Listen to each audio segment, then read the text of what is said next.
자, 우리 신명기는 그 모세의 유언의 설교라고 보시면 됩니다. 자, 그 대상은 누구인가? 광야에서 태어난 광야 2세대들에게 모세가 남긴 유언의 설교가 됩니다. 모세는 이 가나안 땅에 들어가지 못하죠. 그리고 모세가 가나안 땅에 들어가기 직전인 이 모압 땅에서 광야에서 태어난 2세대들에게 신명기 말씀을 통해서 유언적인 설교를 남기고 있는 것을 보게 돼요. 그러한 신명기의 이 말씀 가운데 저와 여러분이 읽었던 본문의 말씀은 가장 중요한 말씀을 모세가 하나님의 말씀을 우리에게 전하고 있다 이래 보시면 됩니다. 가나안 땅에 들어가서 어떻게 살아가야 될 것인가를 가르쳐주는 그런 말씀이 돼요.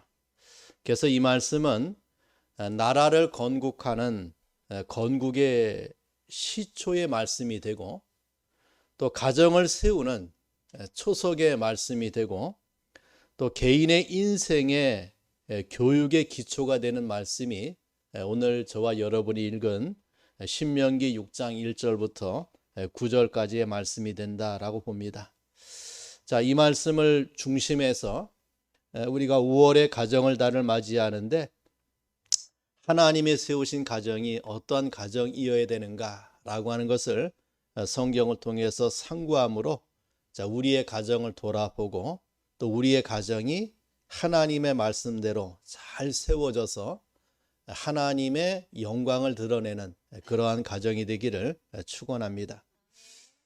자, 먼저 우리가 하나님께서 가정을 세우셨는데, 우리가 시편 127편 1절의 말씀을 보면은 여호와께서 집을 세우지 아니하시면 세우는 자의 수고가 헛되다라고 말씀해 줘요. 자, 하나님이 집을 세우지 아니하시면 세우는 자의 수고가 헛되다. 이 말을 다른 말로 하면 하나님이 가정을 세우셨다, 그 뜻이에요.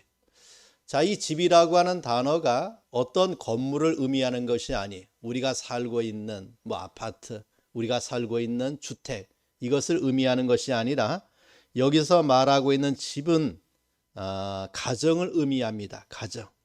즉 하나님께서 가정을 세우셨다. 하나님이 가정을 창조하셨다. 이것을 우리에게 말씀해 줘요. 자, 그렇다면은 여호와께서 집을 세웠다라고 할 때에 어떻게 세우셨는가? 자, 우리가 창세기 1장에 보면은 하나님이 우리 가정을 세우는 과정을 말씀하고 있는 것을 보게 돼요. 잘 알듯이 창세기 1장은 하나님의 천지 창조를 우리에게 말씀해 주고 있죠. 자, 그 가운데 가장 중요한 것이 뭡니까? 하나님이 우리 인생을 창조하신 과정을 말씀해 줘요. 제가 한번 읽어볼게요. 창세기 1장 26절에 이래 말씀합니다. 하나님이 이르시되 우리의 형상을 따라 우리의 모양대로 우리가 사람을 만들고 라고 했죠. 누가 누구를 만드셨어요?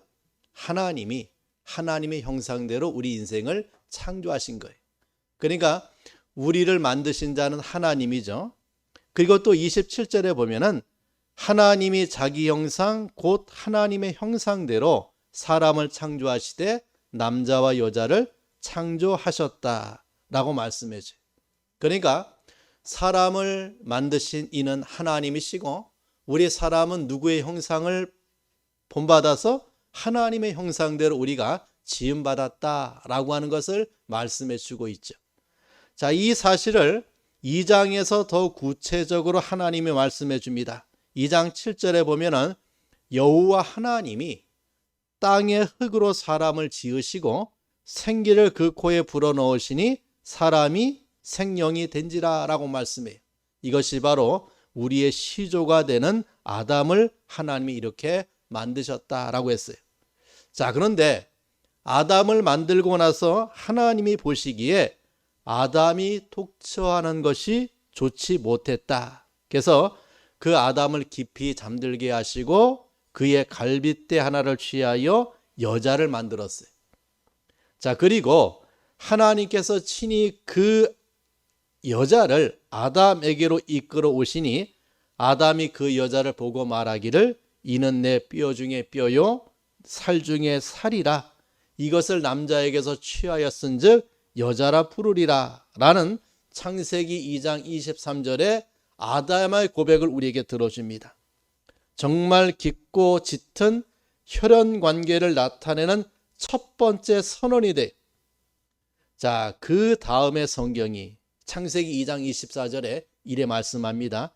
이러므로 남자가 부모를 떠나 그의 아내와 합하여 둘이 한 몸을 이룰지로다 라고 말씀해줘요.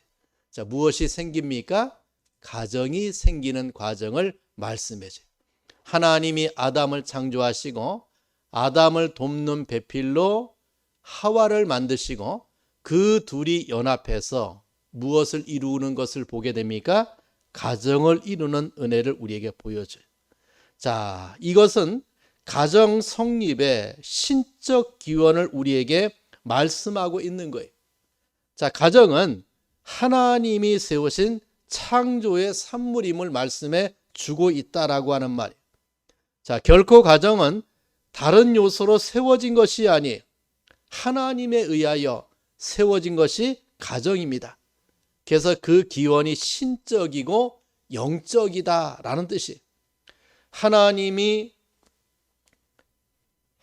형상이 반영이 가정을 통해서 이루어지고 나타났다라고 하는 것이에요. 그래서 가정은 누구와의 관계가 제일 중요합니까? 하나님과의 관계가 너무나도 중요해요. 하나님과의 관계가 너무나도 중요한 것이 가정입니다. 기독교의 가정은 철저하게 신본주의 가정이에요. 누가 중심이 되어야 됩니까? 하나님이 중심이 되어야 하는 가정임을 말씀해 주고 있습니다. 자, 가정은 자녀가 중심이 아니고 부모가 중심이 아니고 물질이나 가문이 중심일 수가 없고 그 가정의 중심은 누구여야 됩니까? 그 가정을 설립하시고 그 가정을 창조하시고 그 가정을 존재케 하신 하나님이 중심이 되어야 되는 가정임을 말씀해 줘요. 자, 이렇게 하나님이 중심된 가정은 자연히 부모를 공경하게 되고, 왜요? 그 말씀이 그리 명하니까.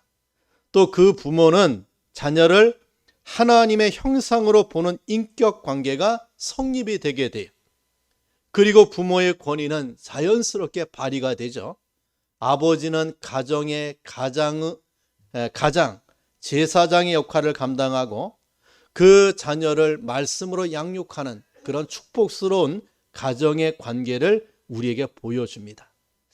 자, 이러한 모습이 가장 잘 드러난 성경의 여러 가정 가운데 아브라함은 좋은 표본을 우리에게 보여줘요. 아브라함은 실상 많은 가족을 부양한 가장이었습니다.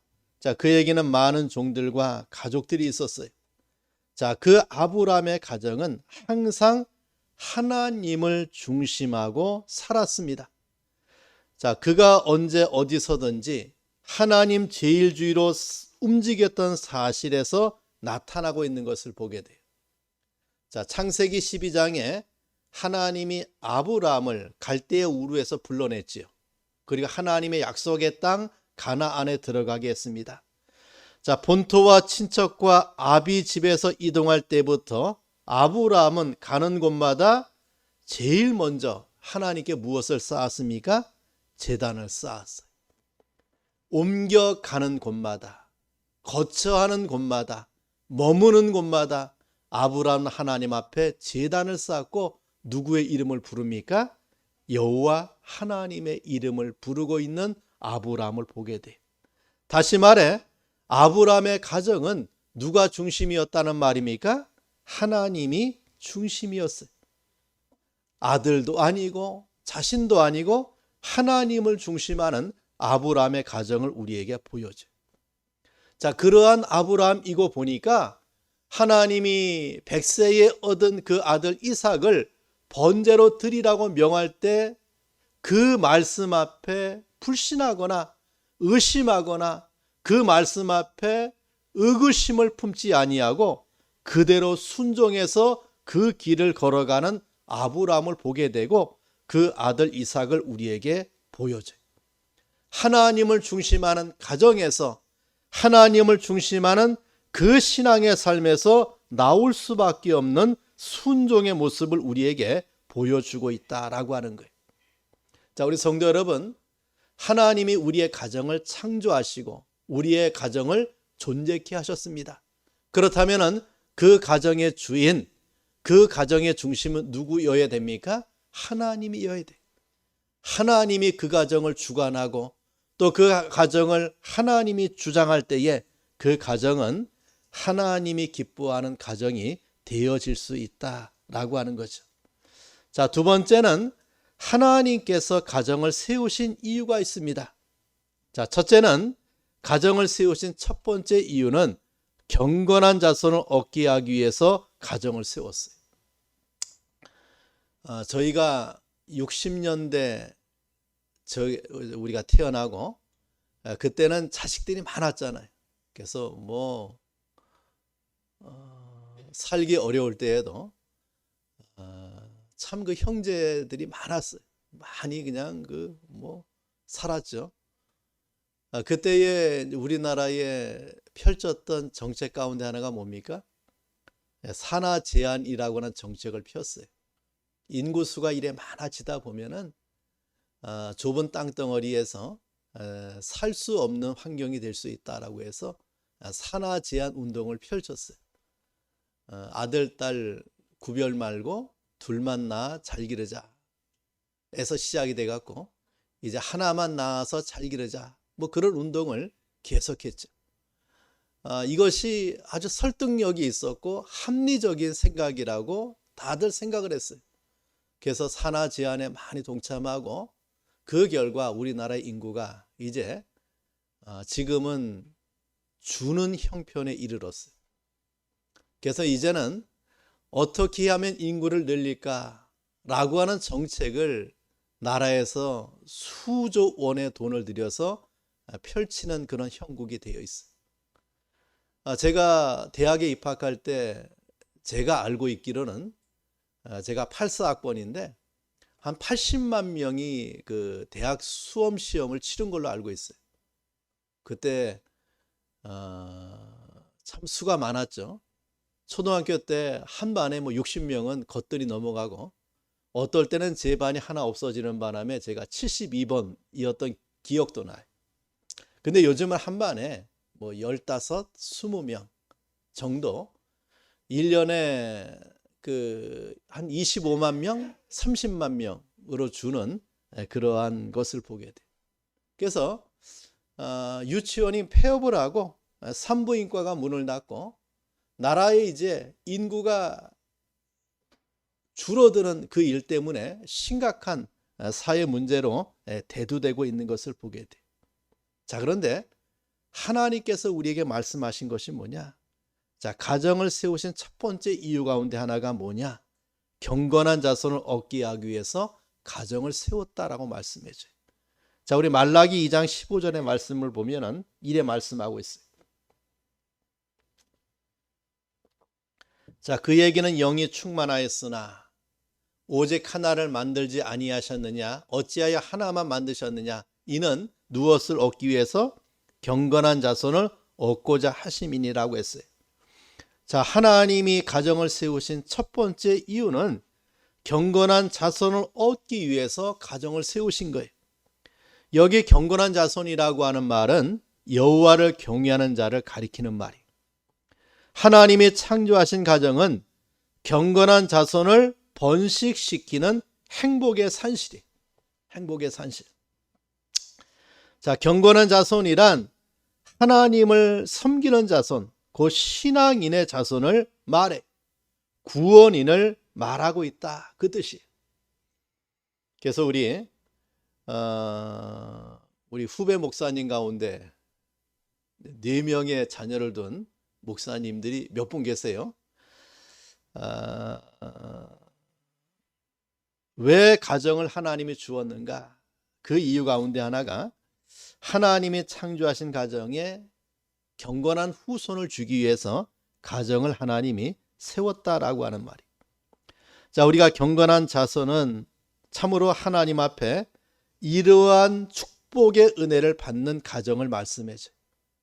그 부모의 신앙을 계승한 그 자녀들이 그 신앙을 계승해서 그곳에서 양육되고 성장하고 있는 그런 가정, 이것이 가정을 세우신 첫 번째 이유가 된다라고 보죠.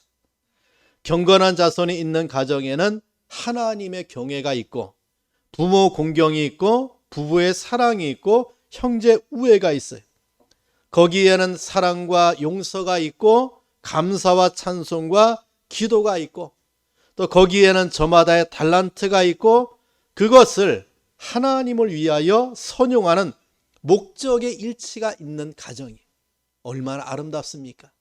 하나님의 축복의 자녀가 양육되고 있는 그러한 가정, 이것이 가정을 세우신 첫 번째 이유가 돼요.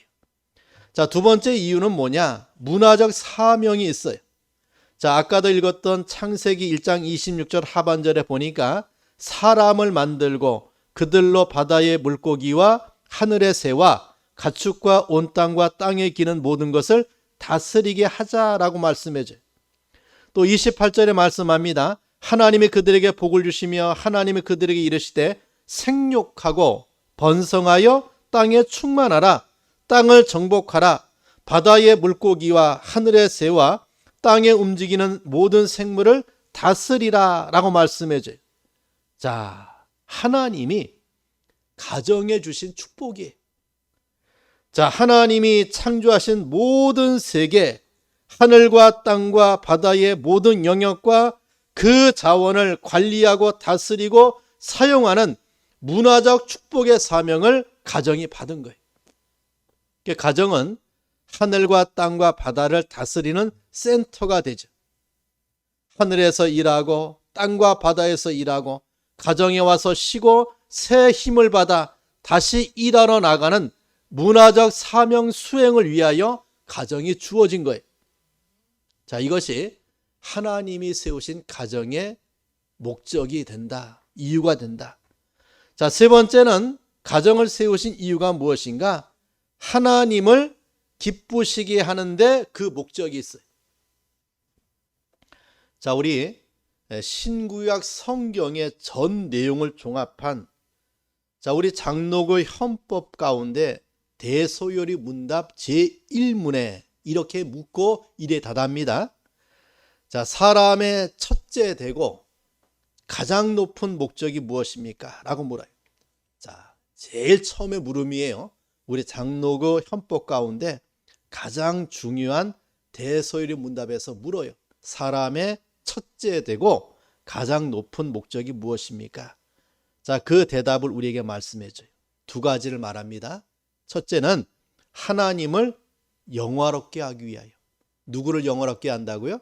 하나님을 영화롭게 하고, 자, 두 번째는 그를 영원토록 온전히 즐거워하는 것이 우리 사람의 첫째 되고 가장 높은 목적이라고 했어요.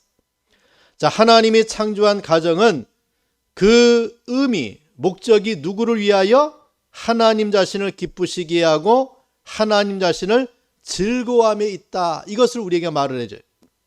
자, 그것을 위하여 하나님은 만민 가운데 이스라엘을 선택하시고 하나님을 영원롭게 하실 축복의 계명을 저들에게 주어졌다라고 하는 거예요. 여러분, 우리의 가정에서 누가 높임을 받아야 돼요? 하나님을 높임 받아야 되고, 누가 영화롭게 돼야 됩니까? 하나님을 영화롭게 해야 돼. 이것이 우리의 가정의 존재 이유가 된다라고 하는 것을 말씀해 주고 있죠. 자, 세 번째, 하나님께서 세우신 가정은 말씀 위에 세운 가정입니다. 말씀 위에 세운 가정. 자, 오늘 읽은 본문의 말씀을 통하여 말씀 위에 세운 가정의 모습을 보도록 하겠습니다. 자, 먼저 우리 6장 1절 말씀 보세요. 자, 한번 읽어볼까요? 시작.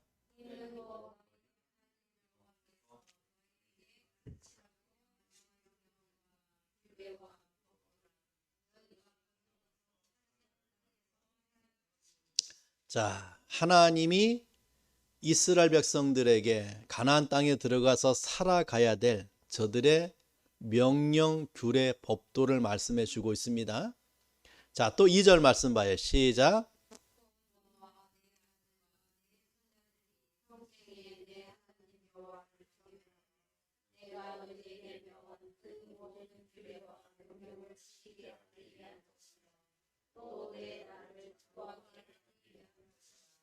자, 이 말씀을 주신 것은 너와 자신을 가리켜요. 또 네 아들과 또 누구까지? 내 손자들이 평생에 내 하나님 여호와를 경외하며 내가 너희에게 명한 그 모든 규례와 명령을 지키게 하기 위한 것이며 또 내 나라를 장구하게 하기 위해서 하나님이 주신 말씀이. 그러니까 가정을 통해서 이 말씀을 하나님이 주어졌습니다. 자, 그러면은 하나님께서 주신 그 말씀, 그것이 뭐나? 자, 하나님을 사랑하라는 것이. 누구를 사랑하는 말입니까? 하나님을 사랑하라는 말이. 어떻게 사랑해야 되느냐? 자, 본문 6장 5절 말씀에 보면은 너는 마음을 다하고 뜻을 다하고 힘을 다하여 네 하나님 여호와를 사랑하라 라고 말씀해 줍니다. 여러분, 왜 하나님을 사랑해야 됩니까? 왜 하나님을 사랑해야 되죠? 그 하나님은 우리를 창조하신 창조주이기 때문에 그래요. 나를 존재하게 하신 자가 누구십니까? 하나님이세요. 피조물은 하나님을 사랑하는 것이 당연한데 그 하나님은 나를 존재케 하신 창조주 하나님이기 때문에 사랑해야 돼. 자, 또 하나, 왜 하나님을 사랑해야 되는가? 나를 구원해 주셨기 때문에 그래요. 자, 이스라엘을 애굽에서 구원해 주셨듯이 우리를 죄에서 구원해 주었어요. 자, 구원함을 받은 자가 구원하신 하나님을 사랑하는 것은 당연한 도리가 돼요. 나를 억만지약에서 영원한 진노에서 나를 영원한 멸망에서 건져내신 자가 누구십니까? 하나님이세요. 그 구원의 은혜에 감사하고 그 구원의 은혜에 감격해서 우리가 하나님을 사랑하는 삶을 살아가는 거예요. 자, 셋째는 왜 사랑해야 되는가? 자, 우리를 보호해 주시기 때문에 그래요. 자, 하나님은 이스라엘을 구원하셨을 뿐만 아니라 그들을 온갖 시련으로부터 보호해 주었어요. 자, 우리 역시 죄에서 구원하시고 지키시고 보호해 주고 계세요. 자, 보호를 받는 사람들이 보호자를 사랑하는 것이 당연하죠. 지금도 하나님이 보호해 줘요. 나의 호흡과 나의 모든 인생의 삶을 보호하시고 인도하시는 하나님의 은혜가 있어요. 자, 그러면 그 하나님을 이렇게 우리가 사랑해야 되는데 어떻게 사랑해야 되는가? 자, 우리 5절 말씀을 또 보면은 마음을 다하고 뜻을 다하고 힘을 다하여 사랑하라고 했습니다. 자, 마음과 뜻과 힘을 다하라. 마음과 뜻과 힘을 다하라. 여기에는 두 가지 뜻이 있어요. 두 가지 뜻이 있어요. 하나는 전인격으로 사랑하라 뜻이에요. 마음과 뜻과 힘은 전인격을 의미하는 것이에요. 그러니까 우리가 하나님을 사랑할 때에 내 전인격을 다하여 하나님을 사랑하라, 이것을 우리에게 말해줘요. 자, 우리 하나님은 인격적인 하나님이시죠. 하나님을 인격적으로 사랑해야 될 이유는 하나님이 인격적인 존재이기 때문에 그래요. 살아계신 인격적 하나님을 우리는 전인격을 다하여 사랑해야 된다라고 우리에게 명하고 있는 것을 보게 돼요. 그래서 하나님이 마음과 뜻과 힘이라고 하는 우리의 전인격의 요소를 가지고 누구를 사랑하라? 하나님을 사랑하라고 명하고 있는 것을 보게 되죠. 자, 또 하나의 의미는 뭐냐? 가장 소중하고 귀한 것으로 사랑하라는 뜻이에요.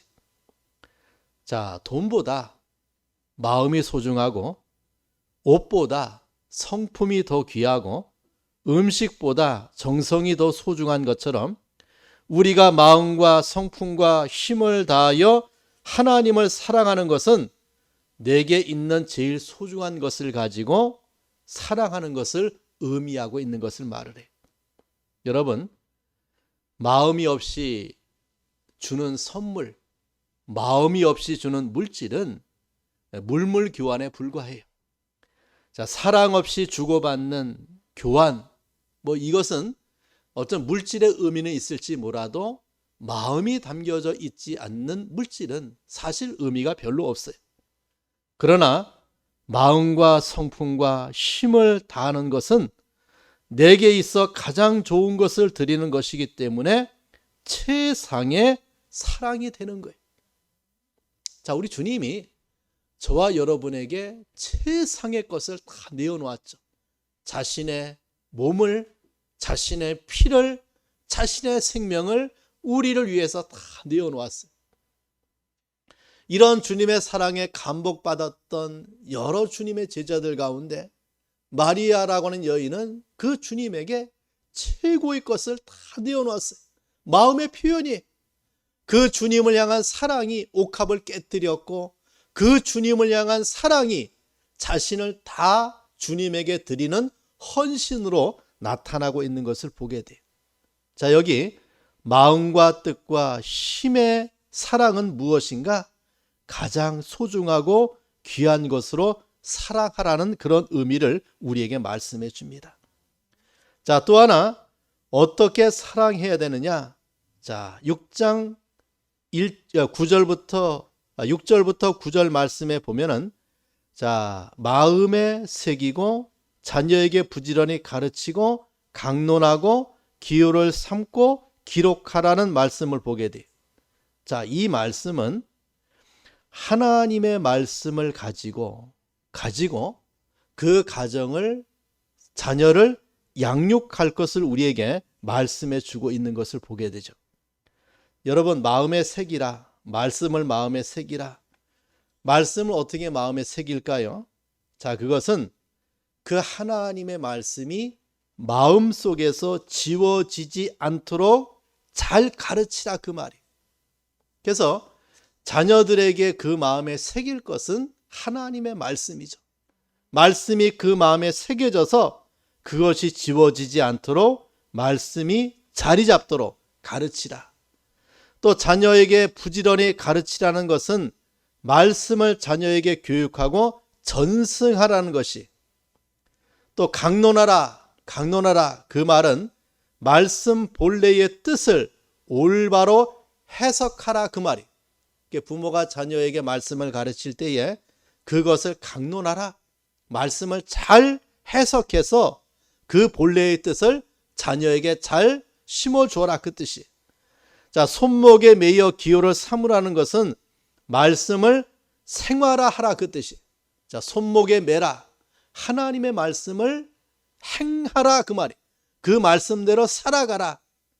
또 미간에 붙이라는 것은 언제나 말씀을 생각하라는 것이고, 집문설주와 바깥문에 기록하라는 것은 말씀이 가정에 항상 임재하여 있도록 하라는 말이.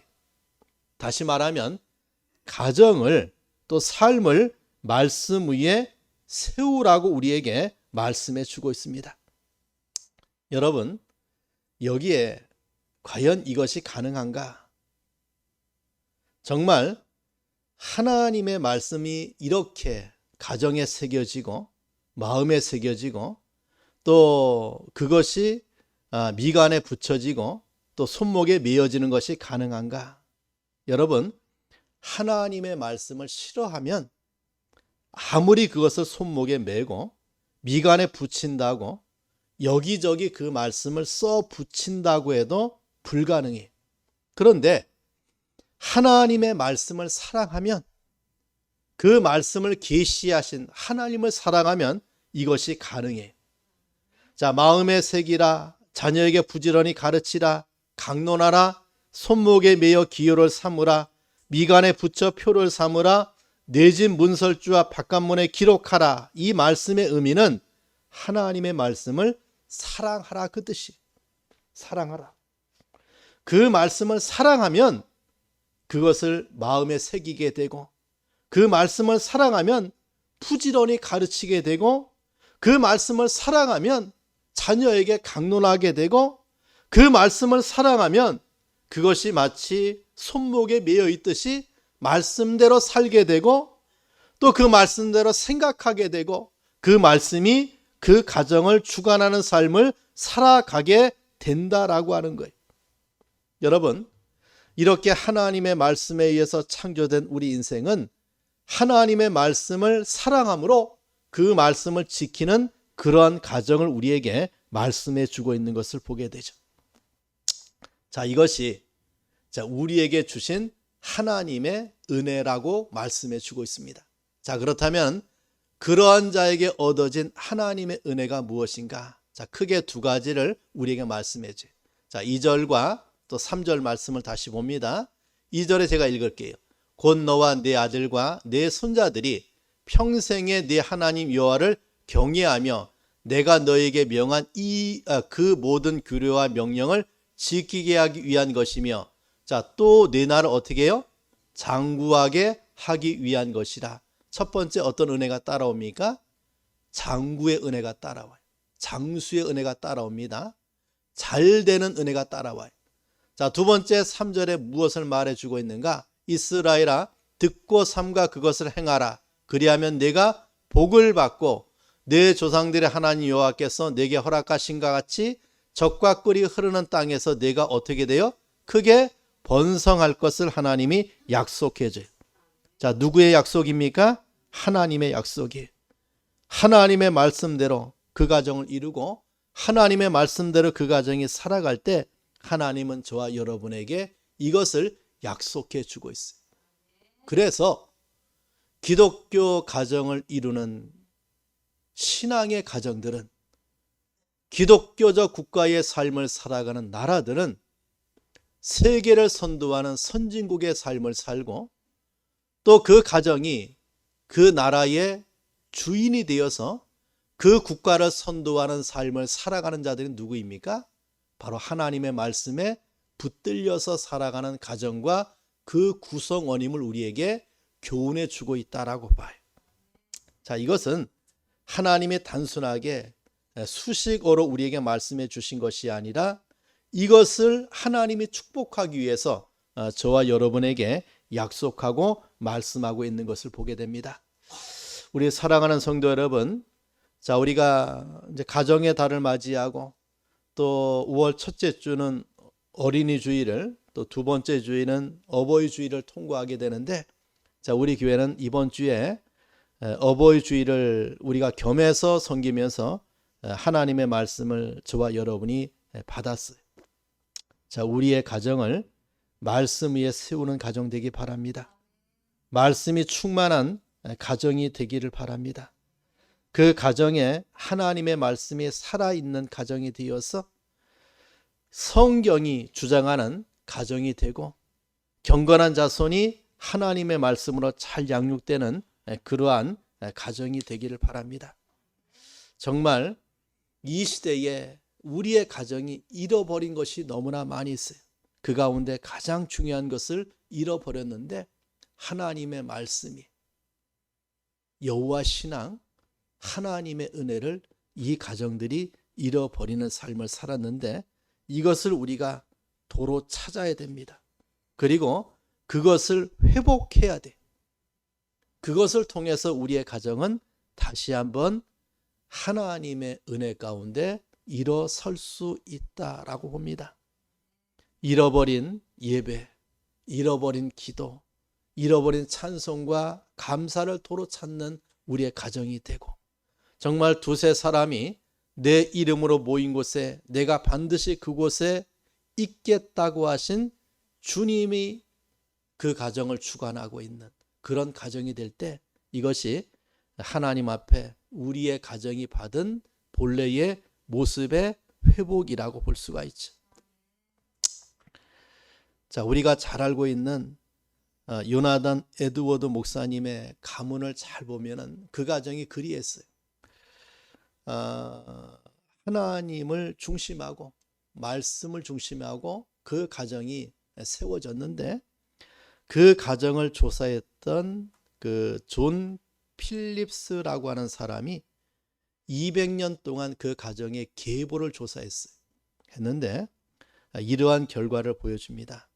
자, 그 요나단 에드워드 목사님의 가문에 후손들이 대학교 총장이 13명이 나오고 교수가 108명이 나오고 목사가 203명이 나오고 부통령이 1명이 나오고 전권대사가 1명이 나오고 국회의원이 21명이 나오고 기자가 81명이 그 가정에서 나왔다고 합니다. 하나님이 오늘 신명기 6장의 말씀대로 장구하게 되고 번성하게 되고 흥하게 되는 결과를 우리에게 보여주는 단적인 예가 바로 요나단 에드워드 목사님의 이 가정을 통해서 가문을 통하여 이렇게 우리에게 보여주고 있다라고 봐요. 사실 우리 교회의 성도들을 보면은 예수를 처음 믿는 그 가정 참 힘들어요. 그 고난을 이겨내고 신앙의 뿌리를 내리기 위해서 얼마나 그 고난의 길을 걸어가는 것을 보게 돼요. 근데 그 2대가 또 그 신앙의 3대가 또 신앙의 4대는 그 말씀의 꽃을 피우고 열매를 맺는 것을 보게 돼요. 그래서 제가 성도들의 가정을 보면은 그 신앙의 계보를 제가 이렇게 물어보면서 2대, 3대, 4대에 맺혀지는 열매와 그 신앙의 결실을 보면은 놀라워요. 그 부모가 뿌렸던 말씀의 씨앗들이 그 부모가 말씀대로 살기 위해서 애를 썼던 그 고난의 흔적들이 없어지거나 사라지거나 또 그것이 허공에 흩어져 버리는 것이 아니라 반드시 열매가 되어서 돌아오는 결과를 우리에게 보여주는데 보통 3대, 4대에 보면은 그런 결실을 맺고 있는 것을 보여줘. 왜요? 하나님이 하신 말씀대로 이루어지는 것을 보게 됩니다. 그래서 우리 믿음의 첩대들은 그러한 미래의 내 자손들의 번성을 내다보고 우리가 소망을 가지고 그 신앙의 길과 가정을 꾸려나갈 것이고 또 그 후손들은 부모에게 물려받은 신앙을 잘 내가 습득하고 그 말씀대로 살아감을 통해서 하나님이 나에게 이런 열매를 주고 있음에 감사하는 그런 신앙의 삶을 살아가는 것이 중요하다라고 볼 수가 있습니다. 자, 그런 은혜가 있길 축원합니다. 자, 오늘 말씀 보고 우리 같이 기도하겠습니다. 자, 하나님이 세우신 가정입니다. 이 가정의 기원은 하나님에게 있고 하나님이 말씀을 가지고 가정을 세워 주었어요. 자, 그 가정에 하나님이 주인이 되고 말씀이 그 가정을 인도할 때 자, 우리의 가정에 주신 이런 축복의 은혜가 넘치는 가정 될 수 있도록 위해서 자, 우리 다 함께 통성으로 기도합니다. 하나님 아버지 감사합니다. 주의 은혜 가운데 이 시간에 가정을 통하여 하나님이 주신 교훈의 말씀을 새기게 하심에 감사합니다.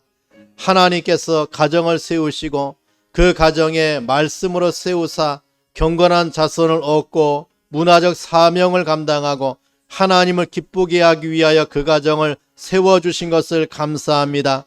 말씀 위에 세운 가정을 주님이 축복하시고 그 말씀대로 살아가는 가정이 되게 하시고 말씀을 사랑함을 통하여 그 가정에 하나님의 역사가 있고 말씀의 은혜가 있고 말씀의 열매가 있는 가정 될 수 있도록 주님이 은혜를 베풀어 주시고 은혜를 인도해 주시옵소서. 하나님 감사합니다. 귀한 말씀을 통하여 우리의 가정을 세우신 하나님 앞에 말씀이 그 가정을 주관하고 그 말씀대로 그 가정이 이끌려서 하나님의 영광을 드러내는 가정 될 수 있도록 주님이 축복하옵소서. 말씀의 반석 위에 가정을 세우시고 그 가정을 통하여 하나님을 사랑하고 그 말씀의 열매를 내는 우리의 가정이 될 수 있도록 주님이 축복하옵소서. 이것을 잃어버린 가정이라고 하면 도로 찾는 은혜가 임하게 하시고 도로 찾음을 통하여 하나님 앞에 그 가정이 복의 복을 체험하고 하나님의 말씀의 열매가 맺어지는 우리의 가정들이 될 수 있도록 주님이 은혜를 베풀어 주시옵소서. 예수님의 이름으로 기도합니다. 아멘.